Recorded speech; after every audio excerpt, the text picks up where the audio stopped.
I'm here, so. I'm Shea Gilgeous-Alexander, and I'm down to dunk. Howdy, Oklahoma. My name is Chet Holmgren, and I'm down to dunk. Dead gum. I'm Josh Giddey, and I'm down to dunk. This is Lou Dort, and I'm down to dunk. Is that like you eat them together? Everybody tells him to get the bag of burgers. I need like a straw. Howdy. I'm an artist on the court. This is Jay Will, and I'm down to dunk. My name is Kenrich Williams, and I'm down to dunk. It might be Aaron Wiggins. This is a troll. It's a troll. I'm trolling. Howdy, Papa. Because I think it would take away from who he is, you know? Yeah. I love Oklahoma. I love Oklahoma to death. This is Lou Dort, and I'm down to Dort. Perfect. Very good. I like the hat. You like the hat? Vava. This is J-Dub, and I'm down to dunk. I've been doing a lot of dunking.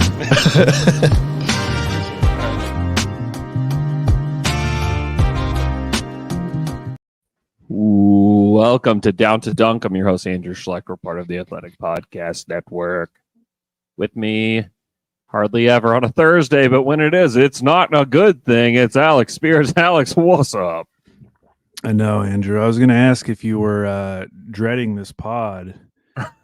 if we were in medieval times, the townsfolk, they would be saying there's ill omens about what's coming. True.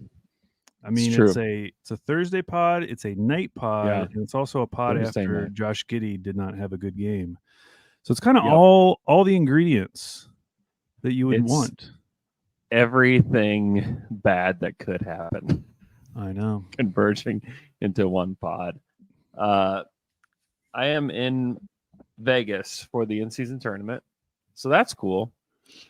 Was at the games today, which were really fun? Really interesting. Yeah, it was very fun. It was very fun to be there. Very fun to, I get to see some of my coworkers that I talk to all the time, but never see them in person. So that's cool.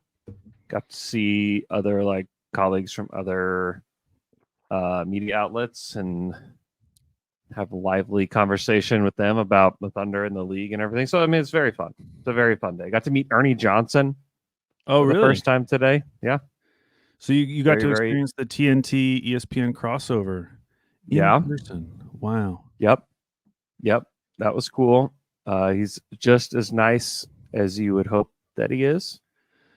It's great.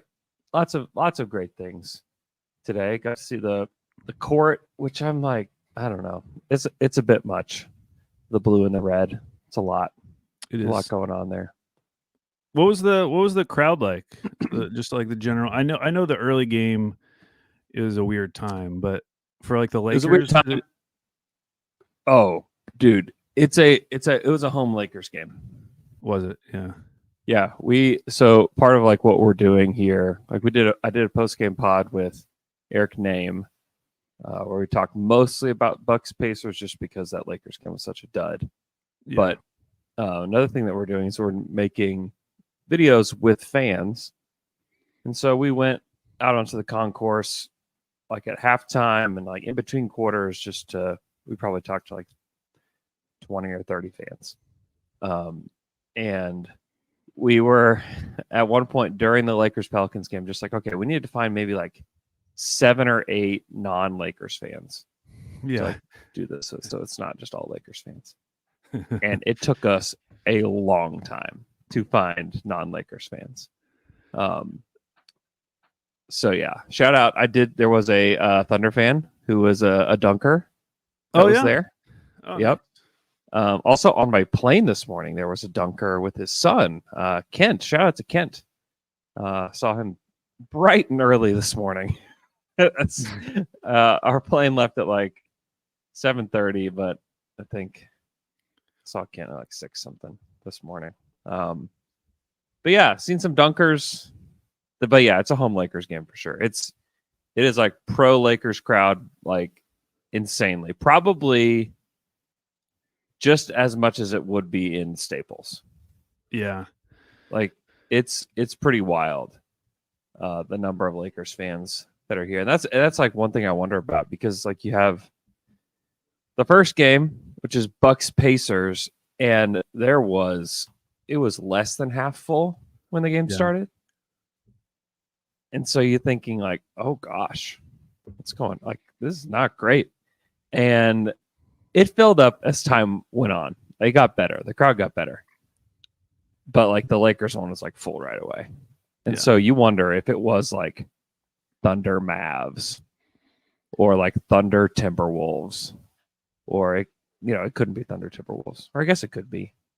But if it was, it'd be like, would there be a crowd for that? I don't know. We talked a lot of West Coast team. I'm saying like specifically the Lakers, even if it was Kings. Yeah, even Kings if it was travel. Suns. Warriors would travel. Well, I don't know that Kings would. I just don't know that any fan base is going to travel as much as the Lakers, I guess is my point.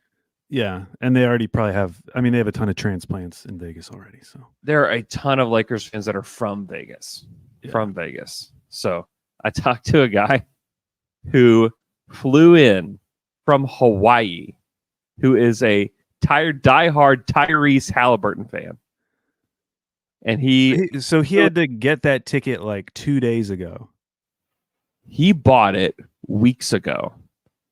Just hope that Tyrese would be. No, yeah. It's wild. I met somebody that flew in from China just for this. Jeez. There's a family who flew in from Alaska just for this. I sat down for coffee this morning when I got here, and like the only places open was at the bar. So I sat down at the bar next to this lady and this guy, and it was a lady and her brother, and they flew in from Ohio and then somewhere in California, and like that was like a gift to each other, was to go to the in-season tournament together. It's like, oh, that's very cool. So I've talked to like so many different people that have like have so many different experiences where they're traveling like a long way just to come to this. And some of them were like, oh yeah, I bought tickets yesterday or whatever. Yeah. I met a Suns fan who was very disappointed the Suns weren't there, and he had bought tickets like 2 months ago or something. So really interesting experience getting to talk to all these people. But yeah, it was cool. I mean, it was a very unique experience. And the first game was amazing. That game was so much fun. The second game sucked. But hopefully we get a good game Saturday night. Yeah, I mean, I think it's awesome that both teams have been really good ambassadors for this. Like LeBron's been like, no one has ever been like, yeah, whatever. I mean, it's just another game. Like LeBron's acted like it's a big deal. Halliburton's obviously acted like it's a big deal. Oh yeah, he loves it. His dad's sitting courtside. Tyrese Halliburton's dad's like bebopping around the arena, like all day. I got here at 11, and just like wanted to. I basically stood on the court for a couple hours, just like basically stood there with like Sam Amick for a long time, and like everybody knows Sam, and so I'm like, Sam, just stand here and just as people walk and introduce them or talk to you, just introduce them to me, please, so that I can know people. And we did that for a very long time, and it was great. And Tyrese Halliburton's dad was like bebopping around there too. So I mean, it was cool. I mean, it's a wild experience. Well, Andrew, I think it's time we talk about a player who is not getting guarded on the perimeter and not making defenses pay. What did you think about Zion? Zion sucked. He kind of was terrible, though. I know. I've been really interested in the conversations among Pelicans fans. Yeah, because it's such an interesting team. Because on the one hand, from the outside, they appear so deep. I mean, I love so many of their depth pieces. Whether it's like Trey Murphy, Dyson Daniels, like they just have so many guys that I like. Alvarado, Jordan Hawkins. Yeah, and it's very interesting reading the comments from Pelicans fans who don't disagree, but are like, we just don't have the top guys. Like we thought we had the top guys. We thought we had the guys we needed. We don't. Yeah. I saw someone say like the Pelicans probably came into this season thinking they had like a two top 10 to 25 players in the league, when in reality they might have like two top 40 to 60 players in the league. Oh gosh, Which that felt a little harsh. that's a little strong. Bi's good. Bi is really good. He was not good today, but he's a good player. But at the same time, like I understand what they're saying. Like those two guys, Yeah. it does feel like their ceiling is capped when they They might be two top 30 players, and like still that is not going to get you where you want to go. Yeah, which is rough because, like I said, I really like their depth pieces. And you know, there were a lot of rumors this past summer that they were serious. Like they met Scoot, like in person. Oh, Like they were dead serious about that. Yeah, Griff was not shy about his love for Scoot and told a lot of people how much he wanted Scoot Henderson. And also, that also might not look so good right now either. What if they had traded for him? Yeah. Well, I mean, I'm assuming they would have had to give up one of the two guys, so it would have definitely reset their timeline a little bit. But yeah, I don't know. I mean, obviously, we're having like a little mini sky is falling moment with the Thunder, but it's always, that's why I like following smart fans from other teams, because you realize that like everyone's going through it. Like unless even Denver is. I mean, Denver just had that loss to the Clippers, and their fans are like, "Yeah, we're still good, but like we're 5-8 on the road. Like, why can we not win on the road? What's going on? Our young guys aren't as good as we thought they were. You know, they're not ready to win. So, like, how do we get these depth pieces back? Like, we can't just like resurrect Bruce Brown back on the team, right? You know, via these young players. Like, So it does help put things in perspective, and also make me feel like I'm doing things right. Like it's fun to have a little thing to talk about that is like, hey, you know what it means? It means that they're a good team, because like the Bucks tonight, you know, like the reports coming out about Bobby Portis getting all pissed off at Adrian Griffin, and I actually watched as the conversation was happening between who reported it? Why can't I even think of his name? I'm like seeing his face right now. Chris Haynes. And so I went to the Bucks locker room after the game, just to like not to talk to anybody, but just like see what the vibe was like. See, like, do they really even care that they lost? You know, without knowing like the Bobby Portis thing happened. But like I watched as Chris Haynes and Dame converge as Dame is walking out of the locker room, and then they just walk down the hallway to talk before he gets to the press conference room, which is like a pretty decent jaunt down the hallway. And so that's the sources, if you're wondering, because I saw it happen. That would be, I mean, obviously that's who it was, but it does make it interesting. Like, why would Dame want to give that up? Like, it obviously doesn't make Griffin look good. You know, most players would want to keep that kind of stuff in house. So what is Dame's angle? Well, and the Bucks specifically have done a really good job of keeping everything in house. Yeah. And so that's not how Giannis deals with things. That's not how like Drew Holiday's dealt with things. It's not how Chris Middleton has dealt with things. And so that there's like a lot of interesting aspects to the Bucks, but that's a layer that's like, like what's really going on here? Well, like and how this really gonna work? That's interesting because who was I following? No Tech Ben, you know that guy? No. You don't know Ben Thompson? He goes on the Bill Simmons podcast. But he had retweeted this tweet that was like, for the first time in his NBA life, Dame started to cook and then didn't get the ball back, and it affected him. He spent a good chunk of the fourth quarter just standing in the corner. Weird deal between Dame and Chris. I'll bet Chris has less than 5 assists all year on a Dame field goal. You just wonder if Dame is unhappy with how they're using him currently, and if this is his way of like just jabbing the new coach. Seems like it, because Dame has way really more leverage strange in that situation than Adrian Griffin. Yeah, Adrian Griffin is not good. It's not good. Adrian Griffin also struggles talking at the podium too. There's a lot of adjustments that need to be made in Milwaukee. Speaking of talking at the A podium, lot. man, that Will Hardy quote last night is so good, and I've rewatched it so many times. I just love the way he said it, and I wish if I had gotten that type of a quote after the Houston game, I would have been totally fine with the loss. I wouldn't even cared. Been like, you know what, this loss was worth it just to get that quote from Mark, and I would have been happy, slept well. Well, tell people. Maybe not everybody's heard it. Don't censor yourself. But he described, so the Jazz played the Mavericks, and I think lost by around 50 points. It was something like 147 to 97. Yeah. And he came out, and he has a really great voice. And he said, that was an awful performance. And then he paused and said, that was a masterpiece of dog shit. Yeah. I wish that Mark would say something like that. Because and while like I mean the Thunder only lost by 9. It felt like they might as well have lost by 100, you know.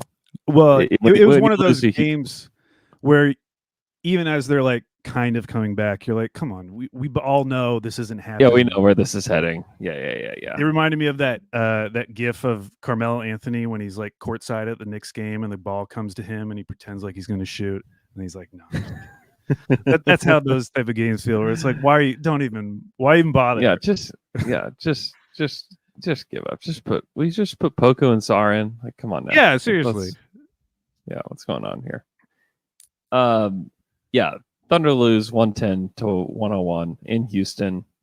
Hurts for a lot of reasons.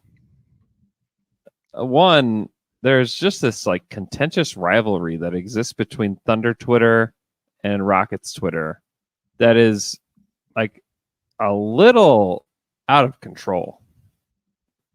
Is you it? know, I don't really follow the many Rockets people anymore, so I don't. It's just it's just extremely contentious, and so I think like that feeds this. There's a lot of things that feed this through time. You know, obviously, like the Harden trade was like the first thing where it was like, oh, like, you know, we were at the game, like Harden's first game back in Oklahoma City, like it like ignited like this rivalry, and then you have like the Westbrook Harden MVP debate, and then you know Westbrook gets traded. I mean, like, there's a lot there. There's a lot there. What were you gonna say? I was gonna say, you know, thinking about it, even though there's always been this like, I almost feel like it's almost all been off court stuff. I mean, you did have the Patrick Beverley thing, which was on court, but they've never really crossed paths at the same time, like during their peaks. You know, like when the Thunder were good the first time, that was like those early James Harden years where they were like a good team, but they weren't what they would become. And by the time they became what they became, you know, KD's gone, and now we're in like this post KD era with the Thunder. And then eventually we became tankers together. And now it feels like we're starting, because they've improved so much this season, we're starting to kind of have this rise together. So it does feel like we're finally getting like an on-court rivalry a little bit. But it's just, I posted on Twitter, like their last 3 games in Houston, 30 for 119 from 3. They've shot under, actually last night was their best shooting game from 3 of these last 3 games in Houston. They've shot under 28% in 3 straight games in Houston, which is so frustrating. I don't know what's going on bizarre in that arena. I don't know what they're doing. There's something going on. There's something fishy here. Red 94 is doing something. They're doing something with the sight lines, Andrew. I bet something with the sight lines. Maybe he has an invisibility cloak. Does anybody consider that? They're the one place where the things that you bang together, there must be something about them, something unique where they're actually working. Because it just makes it so insufferable to watch these games, because it really does. You tell me at the beginning of the game they're going to shoot 25% or whatever from 3. It's like, okay, well, they're not going to win. Like they can win that type of game, but it's going to be if they do, it's going to be such a miserable win to get Well, there. 25. Well, it's like, and it's also 25% from 3 versus 45% from 3. Right. Yeah. They had a great night shooting the ball. So it's, and then like, Aaron Holiday somehow He was turns incredible. into Isaiah Joe. Somehow turns into Troy Brown Jr. It's like, that was a bizarre experience there, the Aaron Holiday one. And so, I don't know. Like there's a lot to unpack with this one. Wow, And he I was think 6 for 7 from 3. Yeah. Oh Yeah. my God. Yeah. That'll do it. That'll do it. There's a lot to unpack with this game. And I honestly think like this game has probably been unpacked too much. Too much unpacking. Too much. You've unpacked too much. And it's when it like if you can just like boil it down, like it's one game. And while it hurts, and while everybody hates it, we all hate it. Like no one's like, it's one game and I really think it's good for the boys, No, it sucked. Even like J-Dub before the game said that like he recognized it, like, yeah, we start slow in Houston. I don't know why, but like we need to figure that out. Well, they didn't figure it out. Like pretty much everyone was terrible, but Shea and Wiggins and Trey Man. Yeah. And like if that's your trio, like I'm sorry. That's not gonna get you anywhere. That's not gonna do it. Yeah, Wiggins was solid. It was nice to see Trey get an extended run because it kind of came out of nowhere. It was he looked good. He actually looked good. He did. I thought he looked really energetic. Bouncy. Yes, Bouncy. Bouncy is a good word. Especially Yeah. defensively. I felt like he was kind of flying around. Yeah. And not, I was not like, who is this guy? overplaying. I kind of like this guy. I know, yeah. Yeah, whenever you're having a rough game, just like having anyone come in just to bring some energy feels really good. Yeah. And Mark recognized it today at practice. Shout out Rylan Stiles, who has a video. I think he asked the question. Just about like the way that Giddey was defended. Mm-hmm. And how that was like something that they need to basically adjust to. And so like anybody that's hoping that like this will cause a starting lineup change, I would go and listen to, I think I retweeted it and like Royce quote retweeted it. I mean, I'm sure that people that are listening to this have seen it or have heard it. And if you haven't, there's very simple ways to watch this. But if you're hoping that the way that they played Giddey will spark a starting lineup change, I would think again, because it doesn't sound like that's going to happen.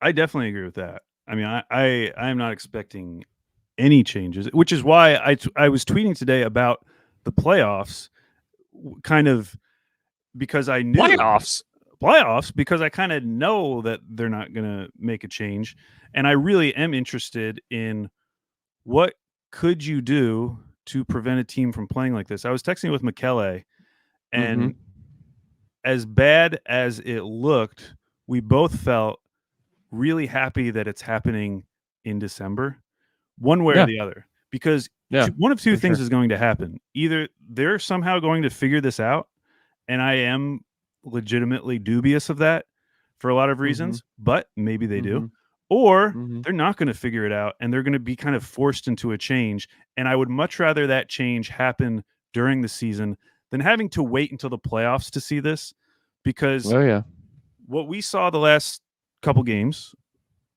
I mean, I know it has happened before, but with Dallas and Houston, it felt like it was from the tip. That was what they were doing, and it felt more deliberate and kind of more committed to it than teams have been in the past.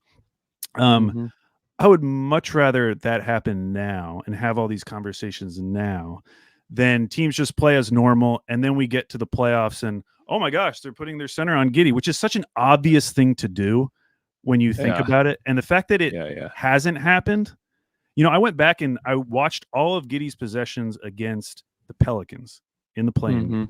because a lot of people like to talk Yeah. about that game, and he's scoring the majority of his points on CJ McCollum and Brandon Ingram, and it's just so Yeah. crazy because it's like, yeah, why is this happening? Like, Mhm. why are you playing him this way?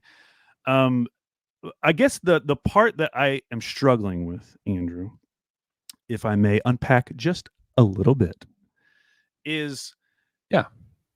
this is not an Andre Robertson situation. This is not a Ben Simmons situation. In those cases, when teams were needing to make an adjustment, they were doing it because they just wanted to keep that guy on the floor so they could get all of the benefits they're getting on the other end.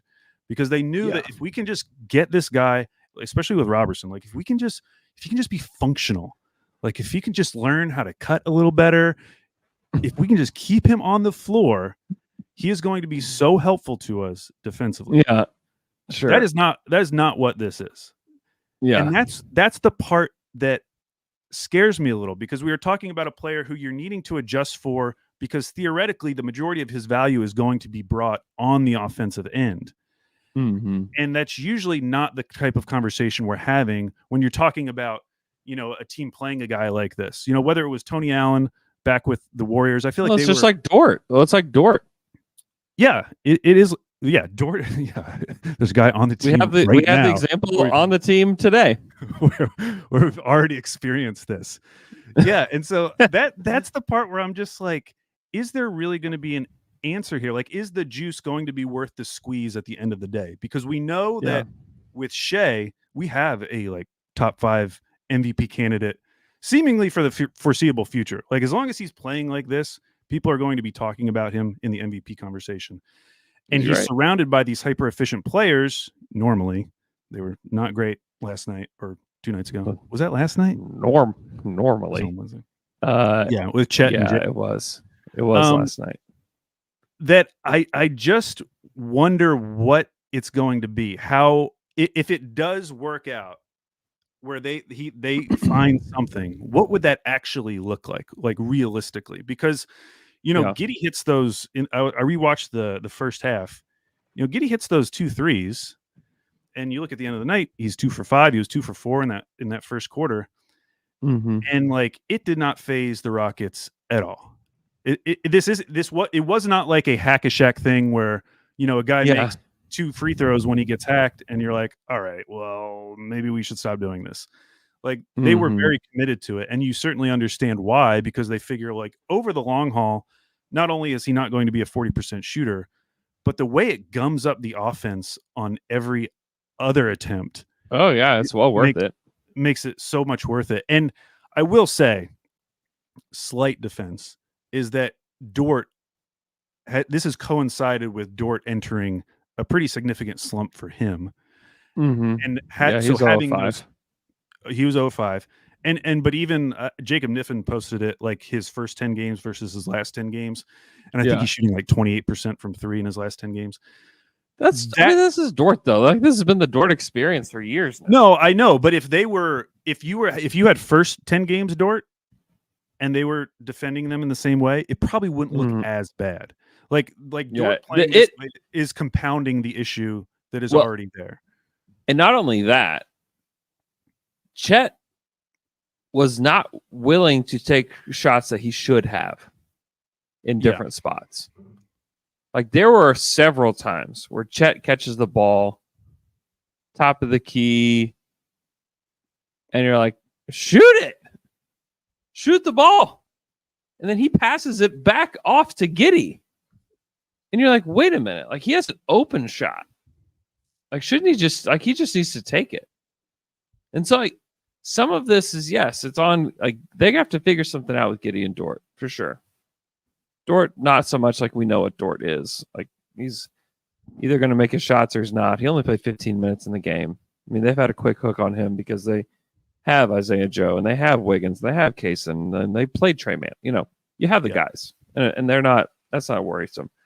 But some of it is too, like, if Giddey set Chet up a couple times and Chet didn't take the shot, like, got to take the shot. Like, you just have to take the shot. I mean, the whole flow was off from not just those two, but the rest of everybody else too. I mean, it was a mess. I mean, it was not great. And they like generated like some open shots for him that he didn't take. It's like part of me is like, wait a minute, like there's a lot of fingers to be pointed here. And like the biggest problem is just the way they defended Giddey and the way that the Thunder just weren't ready for it.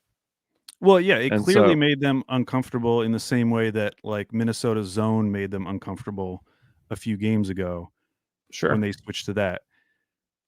I'm just struggling with figuring out what it's going to be, and obviously they're smarter than us, and they're going to come up with some. They things better in that. be. They better be.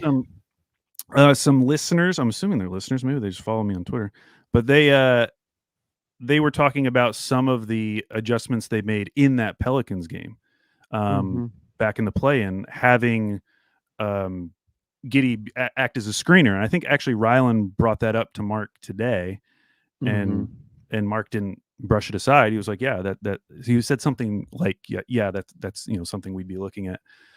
Yeah. I wonder about putting Giddey in the middle of the floor more. Like you mean like where Sabonis hangs out? As a facilitator. Yeah. Because he can hit those shots. Like he's not spacing anyways. I know that was something, because rewatching the game, some of the plays where he looked the best was where he kind of ended up just hanging around the dunker spot and was able to get offensive rebounds. Yeah. And I know like you want to keep the floor spaced for Shea, but like the fact is it's not. Anyways. So I know.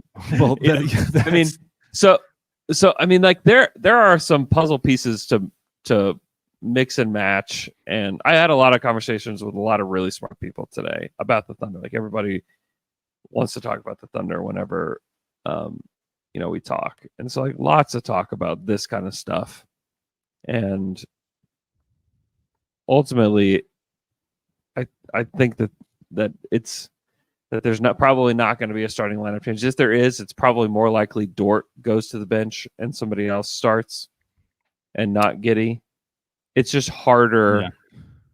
It's just a lot harder to supplant somebody like Josh Giddey. And I know people are going to be like, "What are you even talking about?" Like, listen, it just is. It's Giddey's not somebody that you just bench, unless it is like a, hey, Josh Giddey.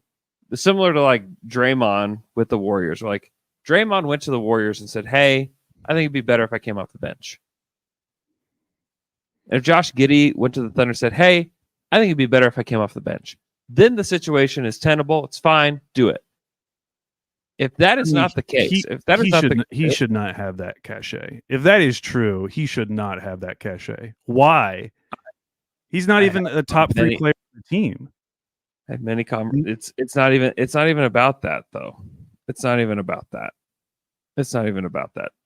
I mean, if you wanted to tell me, hey, we honestly just don't have a good replacement for his size and rebounding, like I think that's more of a convincing argument, because it's like, but that's not true. But it's not true though. I mean, you're going to start Jay Will? No, I'm going to start Kenrich. Yeah, I mean that's what I would like to see, but I also really like Kenrich coming off the bench, because I do think he provides like a very important. I mean, if you role were just talking like, if this were like, and the thing is like, this isn't fantasy basketball, and this isn't 2K. They should play more, and maybe that's I think that's like the problem with like the way that these conversations are had online. Whereas like, oh, you can just like shift these pieces around. It's just like easy. Like it's not. This is not easy. These are people that have people that are, I mean, it's not. This is not simple. Like none of this is simple. And the most likely thing is that the starting lineup is going to stay what it is, and that they're going to tinker with how to use it. And they're 13 and 7. They're 13 and 7 so far this season. For sure. And they're good. Like they're a good team. They're second in the Western Conference. Like this is not like they're 7 and 13. Things are falling apart. They have all NBA guy. They have Chet, and they're wasting away. Like they are like eroding because of this. Like they had one real stinker, and they have had teams kind of figure some stuff out with them.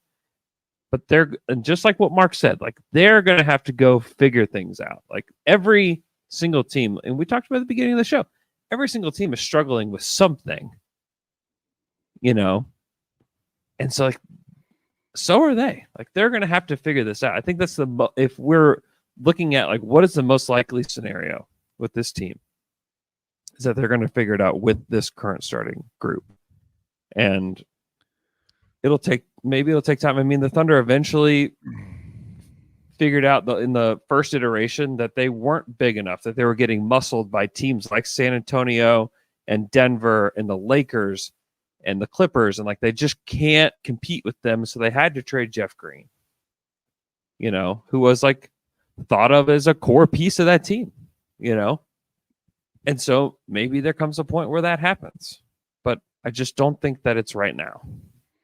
No, I don't think it's right now because I've just listened to this team enough, so I know that they're not going to make any significant changes anytime soon. Mm-hmm. I just I feel like we always talk about like we got to see what we have. We've talked about that for kind of as a theme of this season, and yeah, definitely. I do feel like we know some things, and one thing that we do know is that if you pair Shea with shooters, the offense is incredible.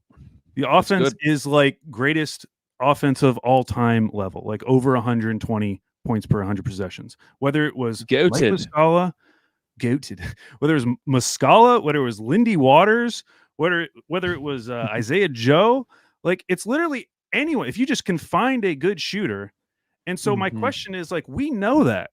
We know that works. We know that works at a super high level. And so like, what is the vision with Giddey that is going to be better than that?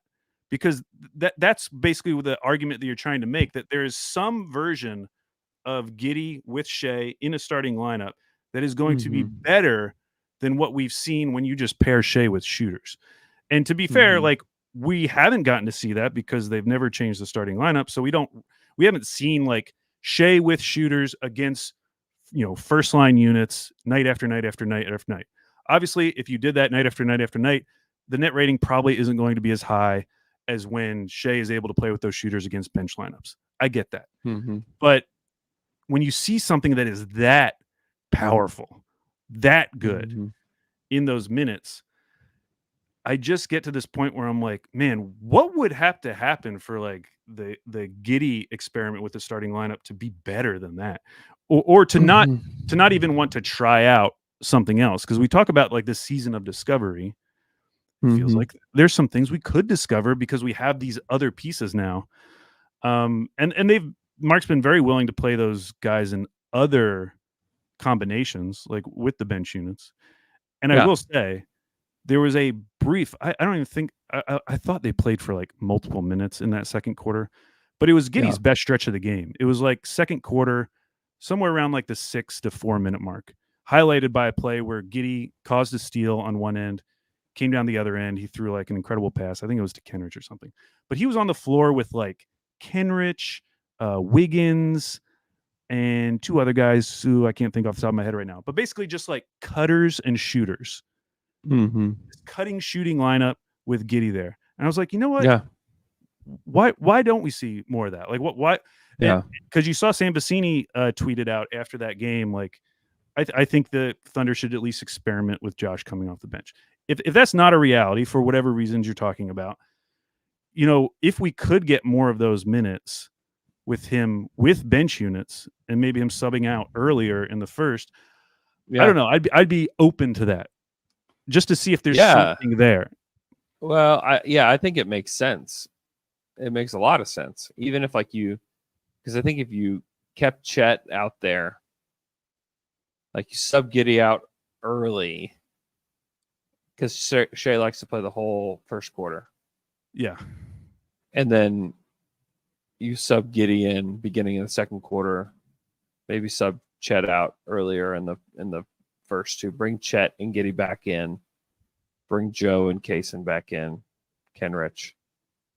Like that's a very tenable lineup for Giddy to like function and drive and kick and find guys that can cut and get to the basket. Like, you know what I mean?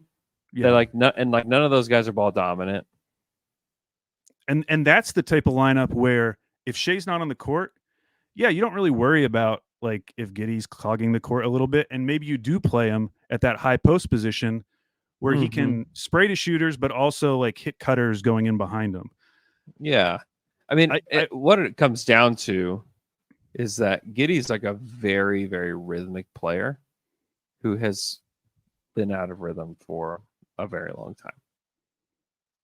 And yes, he needs to be able to find that rhythm. And maybe he can't with the headspace he's in now. And I don't think any of us would blame him for that, for like feeling that way, you know.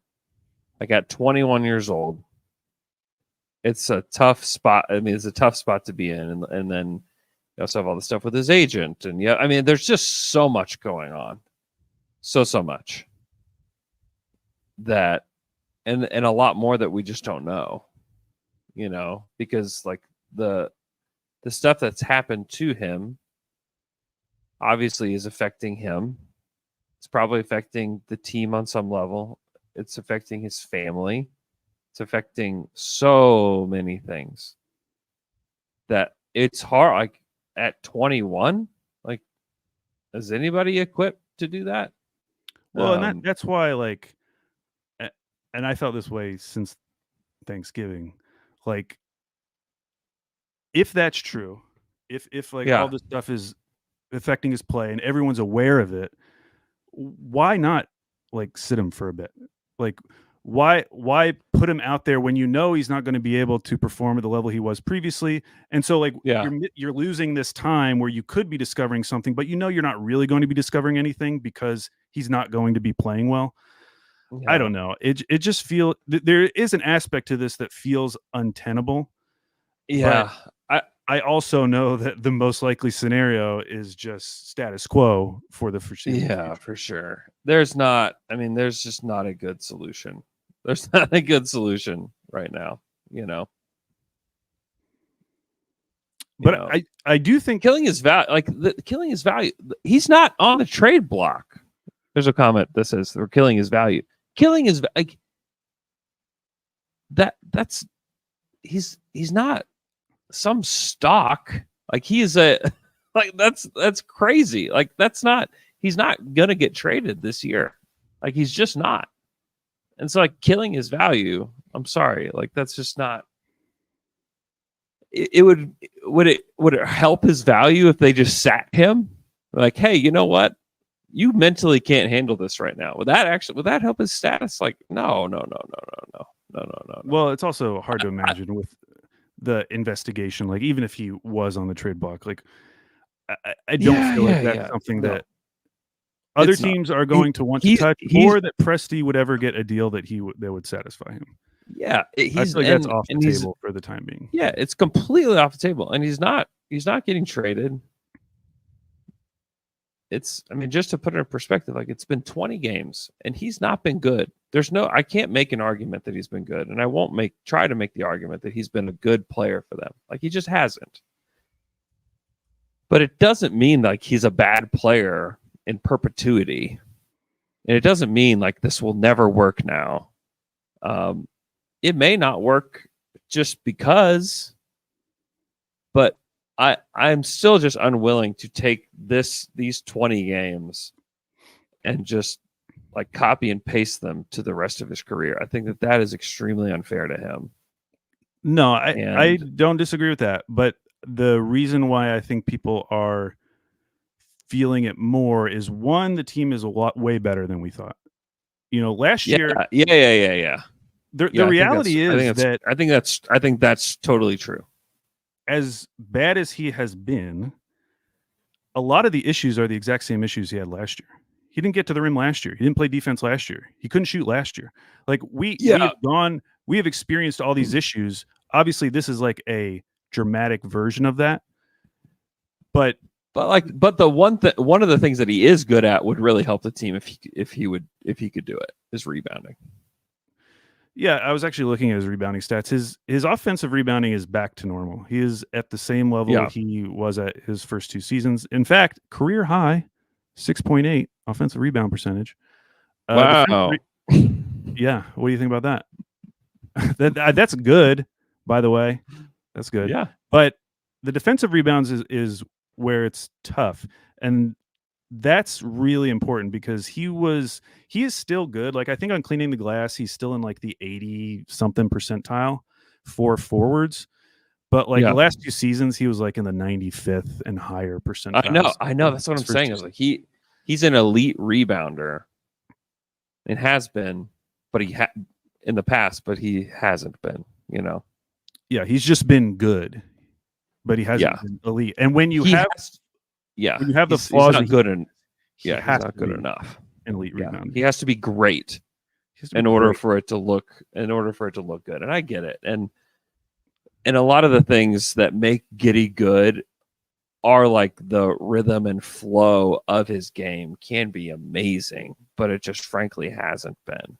And like that too, like I think one of the things about Giddey that the Thunder really like is that he helps them get into a rhythm and a flow, and has in the past helped them get into a rhythm and a flow that is like, oh yeah, this is how they want to play.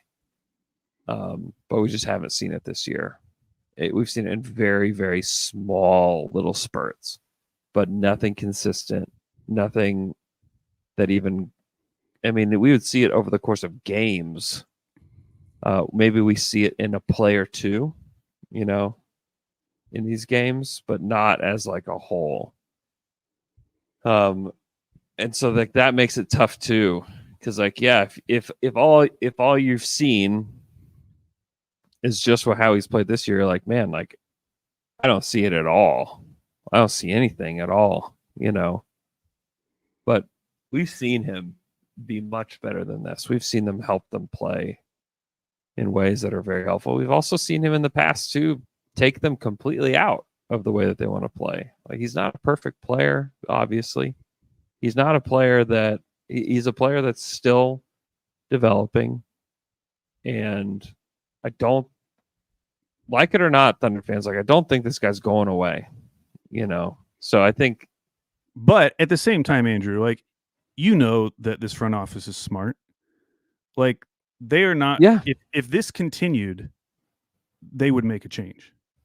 I think you'd have. I mean, you'd have to if it continued like this, and there was some kind of like resolution or like things just got better on the personal end for him, and like he was able to put some distance between him and yet we're in April, and we're months out from this. There's no one who's booing him anymore. It's just like whatever, and it's still. Well, they're throwing the center at him.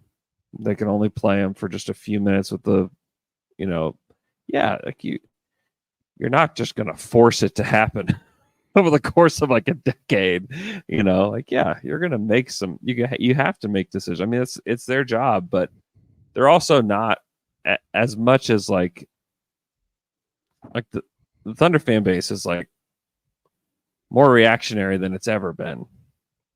And you can I can feel that, and I'm sure that you can feel that, and you see it more reactionary than they've ever been, and louder than they've ever been with their like reactions, like what this needs to happen. And like, shout out to us. I get what's up. I get it. Thunder up. But like the Thunder organization is not going to change the way that they do things, and like I just think that we need to realize that you can react however you want, that's fine, but like it's something that a lot of people are noticing. I'll just say that something that a lot of people are noticing. People are noticing with the team. No, I'm saying like a lot of I just had text groups with several people in media is what I should say. Okay. Today that were saying like have noticed like how like the fan base is so strong a lot. They're like, "Oh, you guys are so strong and powerful." Is that what you're saying? Yeah, that's what the texts are. How powerful! Wow, very wondrous. This fan base. That's cool. No, I mean it's just more like it's just more volatile, I guess. Yeah, I mean, I have a feeling.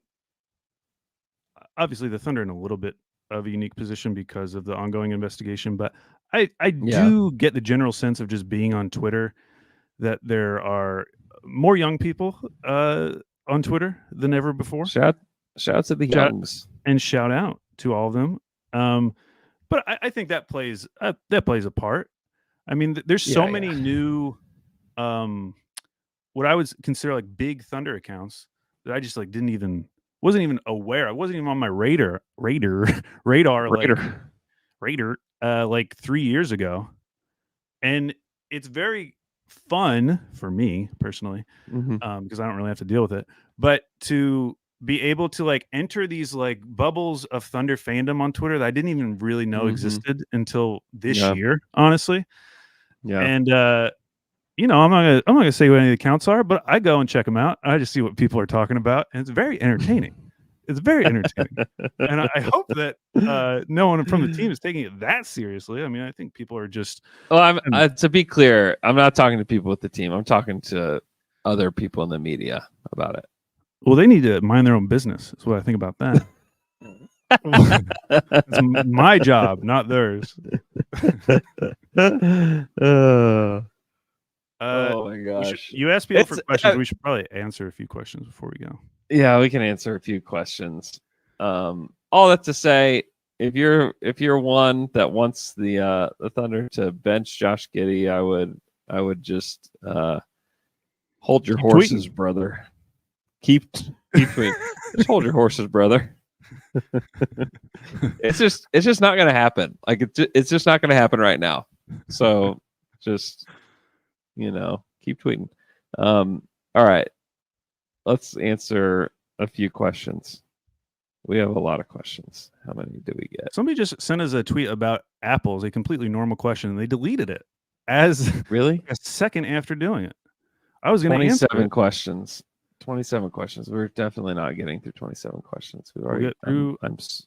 Well, yeah, I was looking through them. Some people were just sending us homework. They were like, "Hey, could you look this up for me?" So what the hell? Will you please look this up? I've been up since what is it? I don't even know how to time change. 2 a.m. Here, I'll give you a question because why don't you do it? Yeah, how about you? This is the one thing I've looked up. At OKC Obstinacy, Shea has been projected by a lot of outlets in the top 3 of the MVP race so far. We've had 3 other Thunder guys finish top 3 in MVP voting: 2019 PG, 2017 Russ, 2014 KD. How would you rank those 4 MVP seasons individually, not the whole team, from worst to best? So I actually went on StatHead and compared all of the seasons. Yeah. I'm just going to ask you some questions, Andrew. So there's 4 guys. You did the homework. I did do the homework. Who had the highest points per game out of those 4? What would you guess?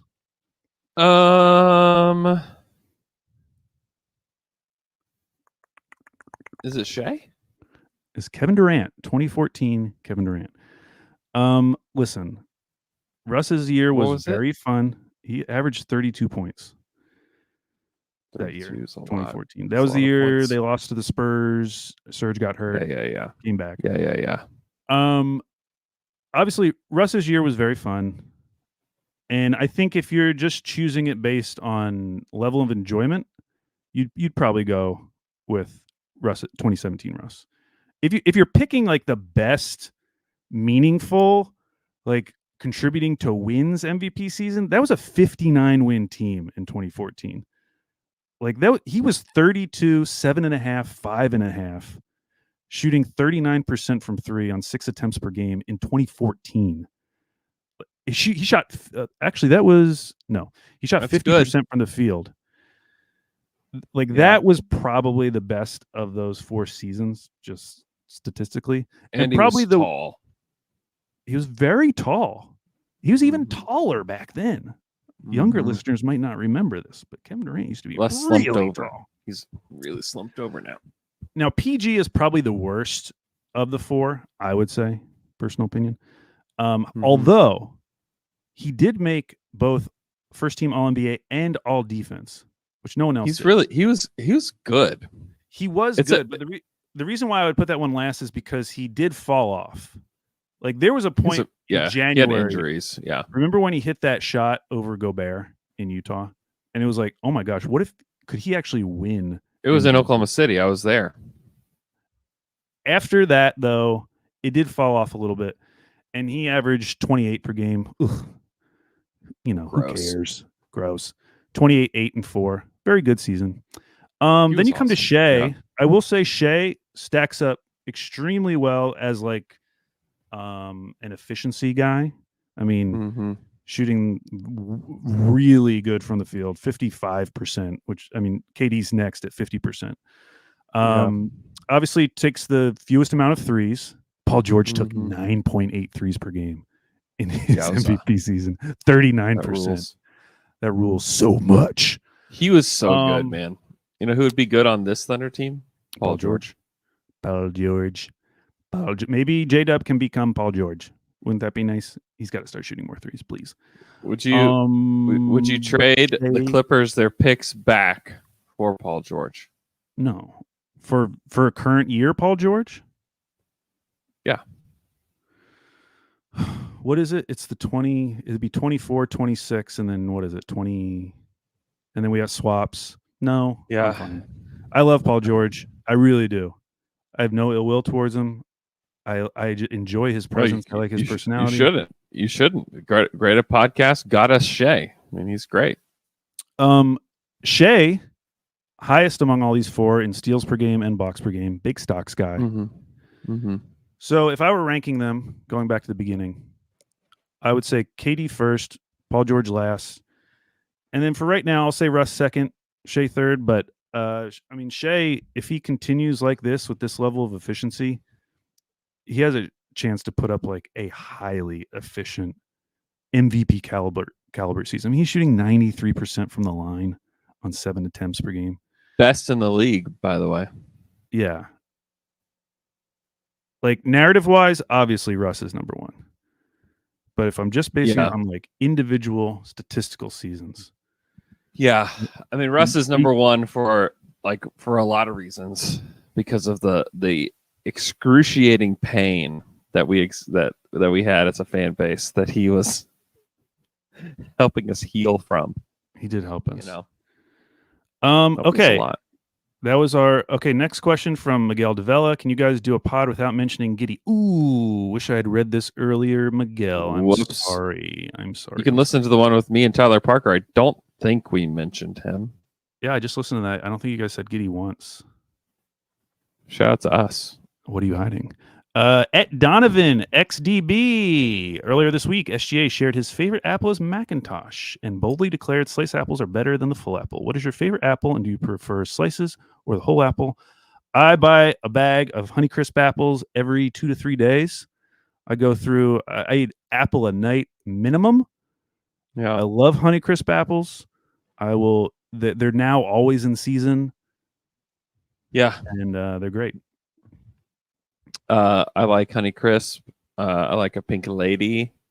Lady. Let's see.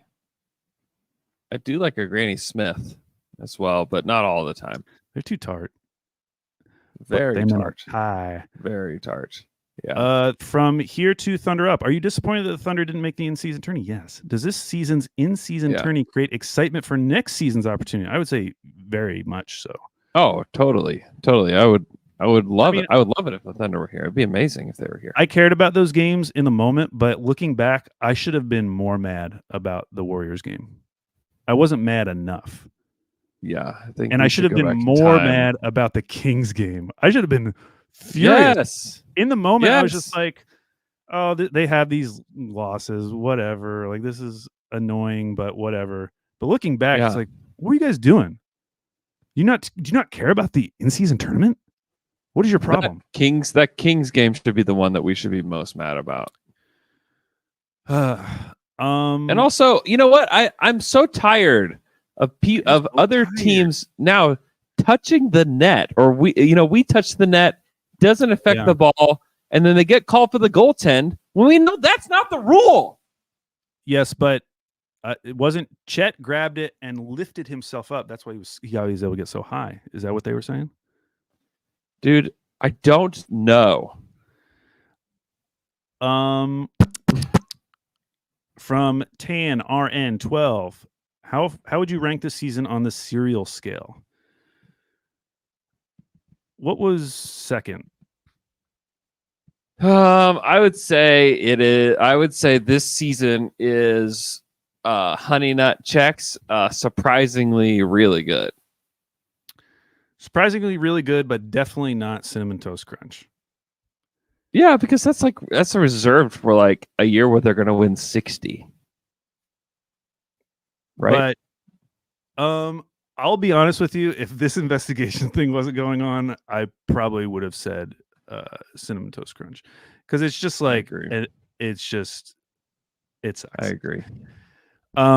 Because otherwise they're like, the season's incredible, everything's going great. Yeah. There's just this cloud hanging over the team, and it's never going to go away. Okay. Pile of bricks. Is Chet officially on a minutes restriction? No. Right? I don't know. No. No. At Hawks 31 Cowboys, should OKC trade for Zion, and what would you give up? Okay, no. The reason is he's a terrible rebounder. He would hurt us. He would make us worse. He would make us worse. I feel the same way when people bring up Jeremy Grant. Also, another terrible rebounder. Rebounder. I'm open to hearing about who you would want to trade for in your 2K fantasies, but if it's someone who's averaging 5 rebounds a game, I'm not interested. I'm not interested. Yes. Yeah. No. Also, like, okay, Zion. And like, okay, all right, keep going. At Sam_table, according to Basketball Index, OKC is the luckiest team in the league. Based on schedule, opponent 3-point shooting, and a few other things that I don't know. How can I emotionally handle it when we return to the mean? That's actually a very interesting question, because if they do return to the mean, it won't because the fan base is cognizant of that, and that they're just luck's kind of swinging back the other way. We will find someone to blame, okay, and it won't be luck. Oh yeah. So how do you emotionally handle it? Start pointing fingers. Choose who you're gonna choose who you're gonna be mad at. Follow the lead of Twitter. Get some tweets and drafts ready to go. Find somebody to blame. And it's not Aaron Holiday. At Thunder Wiker, why isn't Mark playing Trey more? He's a theoretical shooter, space creator, and passer. Although he's not a great defender, he's bought in defensively. Seems like just the type of guy we need to get the offense going sometimes. I would say after that last game, I mean, he did get a lot of run in the Portland game, actually. Mm-hmm. But yeah, after that game against Houston, because I did feel like the Houston game was more, they were actually throwing him in there in like a competitive way. Mm-hmm. The Blazers game, I was there. I don't even remember what happened in that game. I think OKC killed them. Oh, that was the game where they shot like 50% from 3 and it was over. Yeah, killed them. Destroyed them. So yes, he played in that game, but this felt like the first time where he's like actually being thrown in a meaningful part of the game and playing long minutes. Mm-hmm. I'm totally open to it. I still think the issues in preseason exist, which is just like there's so many guys on this team Mark could go to.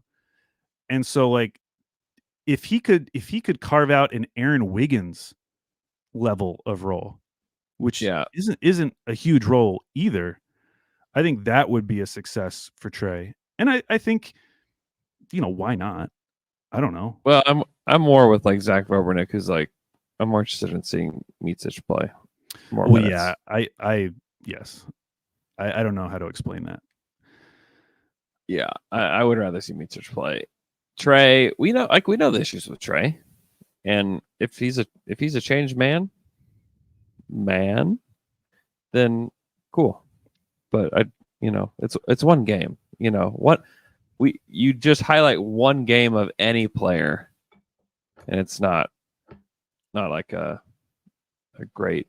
It's not a great thing to do. So I don't know. I don't know if he'll get an extended run or not. It's unlikely that he gets like a 10-game stretch to play a huge. Yeah, play without a an huge injury, role. it would be tough. Yeah, it would be tough. At Benevolent King, this is one of the homework questions I mentioned. Benevolent, why are you asking me this? What has the rebound percentage been for the last 5 NBA championship teams? Any correlation you can draw? Why don't you look it up and tell me? And then I'll decide. Because I actually tried to look it up, and I couldn't figure out a quick way to do it. I was having to go year by year, and then I couldn't find it, and I gave up. At Laneball 3, I've seen a lot of OKC Twitter turning their back on the process and attacking our guys, saying Shea needs help. We have a bad coach. Give up on Giddy, Dort, etc. Are they new fans or are they just trolls? I'm sure there are trolls out there, but I think it's mostly just new fans. I mean, listen, we're in the engagement era of Twitter right now. It's how you make money. It's how you get followers. So if you want to get engagement right now, you know what you got to do. You know? I mean, listen, if anyone's out there just like retweeting Mark's answers and being like, this sounds good, no one's going to be clicking on that. Okay. So you just kind of got to understand where you are. You're on Twitter. Yeah. Like it's true. It has been, everything is incentivized for you to say the most outlandish, ridiculous things you can. Oh, yeah. Unless you are already well established and well known. So yeah. I wouldn't worry about it too much. People are just having fun for the most part. Here's another homework question. I'm assuming tomorrow's game against Golden State doesn't change the result of our season series, but can you confirm? No, I can't.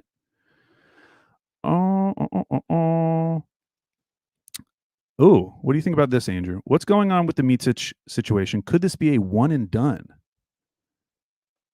I don't know. It's too early to say. I don't know. Is this a Gabby Deck situation, Andrew? He's much better than Gabby Deck. Can already confirm that. But my guess is that he will play more as the season goes along. I wish I had gotten a Deck jersey.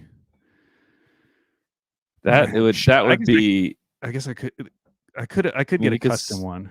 I was gonna say you could still customize a Gabby Deck jersey. It would be tough choosing between Deck and Kaldzakis. I think both would be go Deck, in terms of sure. like hipster jerseys that I could wear at a future game. It's got to be Deck. Like we were so like intrigued. Like what's his contract? When is he coming over? What's going on here?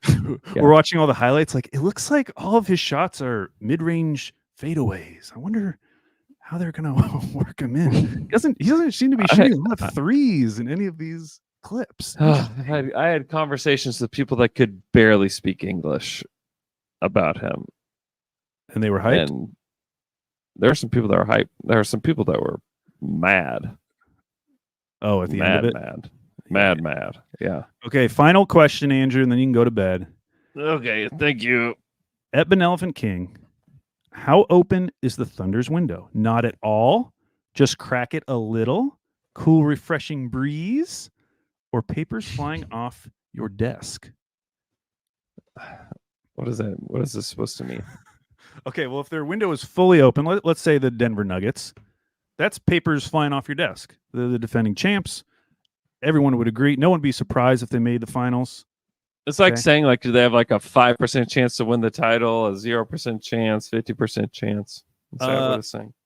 I would say, in terms of their window being open with the current roster, now obviously, Sam Presti can make some huge trade. He might, get on Thunder Reddit and see all these fake trades we're coming up with and be like, ooh, I really like that one. I'm going to call that GM, make that deal. But with the current roster, Lord. I would say they have like a 1% chance. It's when I think of contenders, I think of teams where I would not be surprised if they were in the finals, and I would absolutely. It's teams that have players in their overlapping primes. Like that's how you know, and the Thunder don't have that. So it's why I didn't believe. Might as well put it at 0. Honestly, like for this year, like just put it at 0. Give us 1%. I mean, like everybody gets hurt, and then they do it. Like what is this? No, Sam swings a big trade for that's also star player X. That's just also not going to happen this year. So You put it all the It'd be so much fun if it did, though. To have to do an emergency pod. If he made a big trade in like 2 weeks, and we have to come on, and it could because I'd be pumped and jacked. That'd be great. I think we'd all be excited. I just don't think it's going to happen. I know, but what if it did? That honestly makes it more exciting. The fact that we think there's zero chance of it ever happening, which is such a funny thing because like he has made, I don't know why I keep calling him Sam all of a sudden instead of Presti. Samuel. Presti has probably made more trades than any other GM per year than anyone in the league. It's true. And he's made trades for big superstar players too. Yes, he has. And yet at the same time, we're like, no chance. He's never going to make a trade again. It's not going to happen. No one saw the Paul George trade coming. Has he been lulling us into this? Barely even Indiana saw it coming. I think he's trading. I think big trade within 2 weeks. You heard it here first. Exciting. Yeah. I mean, Sam has made almost every trade you can think of. Yeah. Including trades that you didn't even know were possible. Including trades we didn't even want. Including trades where we were like, you didn't even have to do that one. I was just getting finished talking about this other one, and you've already made another one. Yeah. One that involved James Johnson. It's like, I don't know. Oh, yeah, I forgot about that one. Oh, at Jackson Arnold. Final question. Thoughts on the upcoming arena vote? That's only in 5 days, folks. Vote yes. Vote yes. That's what I have to say. That's my thoughts. Are people feeling positive about that? Are people feeling positive about that? Yeah. Okay. I don't have my ear to the ground. I saw that one of the never mind, I won't say it. Go ahead. Yeah. Ear to the ground. People feeling good. You should go vote though. Like that's the thing. It's like go vote. If your trash can says Oklahoma City, you can vote in this election. Election? What do you call it? Yep. Sure. You can vote yes for the arena, and you should. It keeps the Thunder in Oklahoma City until 2050. Gets a really awesome arena in Oklahoma City, and there's no funny business. Hey, early voting already started. Started Thursday and will continue Friday. Hey, if you can vote early, vote early. Hey, just the thing is, you just need to show up.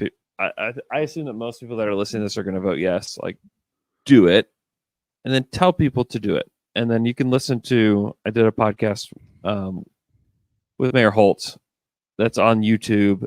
It's on the podcast feed. If you know somebody that's on the fence, just send them the pod because we lay it out very clearly as to why you should vote yes.